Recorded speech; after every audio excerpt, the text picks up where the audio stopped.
मैले त लिएँ वर्लिङ, अब तपाईहरुले कहिले?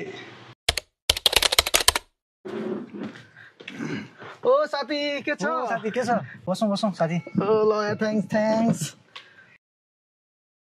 आन्टी दुईटा चिया अनि वाइफाई को पासवर्ड पनि है। वाइफाई को पासवर्ड पनि माई वर्ल्डिङ छ त। ए हो र? के हो र यो माई वर्ल्डिङ भनेको? यो चाहिँ जति पनि तिम्रो पब्लिक प्लेसहरू हुन्छ जस्तो हस्पिटल भयो, क्याफे भयो, होटलहरू भयो, जतिले नि कनेक्ट हुन्छ, छिटो पनि छ र सजिलो पनि छ चलाउनको लागि र सुरक्षित पनि छ यो चाहिँ।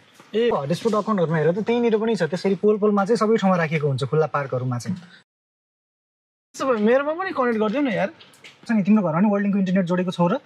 ओहो त्यो त छैन यार। वर्ल्डिङको नेट जोड्नमा फाइदा चाहिँ के छ त्यस्तो?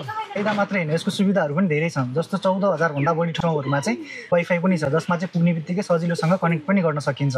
भने हाम्रोमा चाहिँ अर्को एउटा सुविधा भनेको चाहिँ टाइम ब्याक पनि सजिलैसँग पाइन्छ। टाइम ब्याक रे? के हो यो टाइम ब्याक भन्ने फेरि?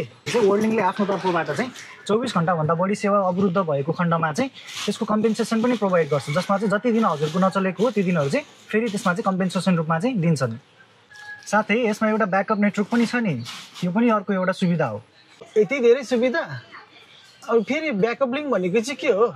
आगो लागि भयो अथवा पोल छाड्न पर्यो अथवा कुनै पनि समस्याहरू आयो भने चाहिँ उहाँहरूसँग भएको सेकेन्डरी लिङ्कबाट तुरुन्तै आफ्नो सेवा चाहिँ सुचारू गर्दो रहेछ। एहे यसमा त सुविधा रहेछ यार। तपाईँको नेट चलेन भने टाइम ब्याक पनि आउँदो रहेछ, फ्री वाइफाई पनि रहेछ, सँगसँगै सेकेन्डरी लिङ्क पनि। ओहो आजै जोड्नु पर्यो यार म पनि। हाम्रै लागि भनेर वर्ल्डिङले एउटा एप बनाएको छ, जसमा चाहिँ वर्ल्डिङ एपबाट चाहिँ रिफर गर्दाखेरि तिमीलाई पनि 1 महिना आउँछ र मलाई पनि 1 महिना आउँछ नि। मेरो पनि रिफर गरिदिनु न त यार। त साथी मैले रिफर गरिदिएको छु त तिम्रो पनि। फाइदै भयो। अब बाहिर धेरै मस्त आफ्नै घरको नेट युज हुने भयो यार। ल भेटौँला पछि है त।